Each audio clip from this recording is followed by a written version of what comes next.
પાટણની lord Krishna school of science અને Krishna international public સ્કૂલના સંયુક્ત ઉપક્રમે ગીતા જયંતિ મહોત્સવ ઉજવાયો હતો। પાટણની lord Krishna school of science અને ક્રિષ્ના ઇન્ટરનેશનલ પબ્લિક સ્કૂલના સંયુક્ત ઉપક્રમે ભવ્ય ગીતા જયંતિ મહોત્સવ 6 ડિસેમ્બર શનિવારના રોજ ઉજવાયો હતો।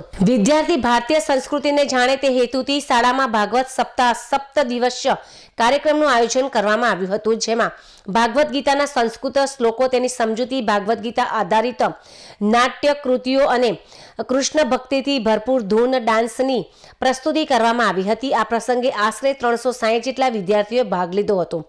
તારીખ 29/11/2025ના રોજથી શરૂ થયેલ કાર્યક્રમ 5/12/2025ના રોજ પૂર્ણ થવા પામ્યો હતો, જેમાં ભાગવત ગીતા વિષય પર વિવિધ પ્રકારના પ્રશ્ન મંચ તેમજ નાટ્ય વક્તાઓના ઉદ્બોધન સાથે કાર્યક્રમનું સમાપન થયું હતું। આ પ્રસંગે બંને શાળાના થઈને મોટી સંખ્યામાં વિદ્યાર્થીઓ જોડાયા હતા। વાલીગણે પણ આ કાર્યક્રમની ભારોભાર પ્રશંસા કરી હતી અને આ પ્રસંગે બંને વિભાગમાં ગુજરાતી મીડિયમના શિક્ષિકા જાનકીબહેન અને ઇંગ્લિશ મીડિયમના શિક્ષક હાથીભાઈએ મુખ્ય સંયોજક તરીકેની ભૂમિકા નિભાવી હતી। સંગીત શિક્ષક તરીકે અંકિતાબહેન કંસારા અને દીક્ષિતભાઈ પ્રજાપતિ તેમજ ડાન્સ શિક્ષક તરીકે આદર્શભાઈ અને હર્ષભાઈ રહ્યા હતા, જ્યારે સહ સંયોજક તરીકે અંકુરભાઈ, સચિનભાઈ, સુરેશભાઈ, પ્રિયાબહેન, વિક્રમભાઈ અને સમગ્ર સ્ટાફગણ હાજર રહ્યા હતા।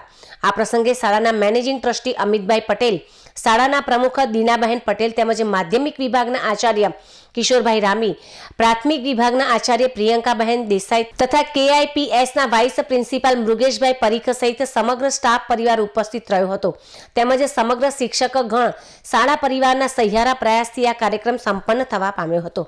કાર્યક્રમનો મુખ્ય ઉદ્દેશ્ય વિદ્યાર્થીઓ ભારતીય સંસ્કૃતિના નૈતિક મૂલ્યો અને જીવન દર્શનનો સંસ્કાર સિંચન કરવાનો હતો। શાળાના પરિવારે જણાવ્યું હતું કે વર્તમાન સમયમાં બાળકોના સર્વાંગી વિકાસ માટે ગીતા જેવા ધર્મ પુસ્તકો જ અને તેમાંથી મળતી પ્રેરણા બાળકોને ભવિષ્યની રાહ ચીંધનારી બનશે, નહીં કે મોબાઈલ।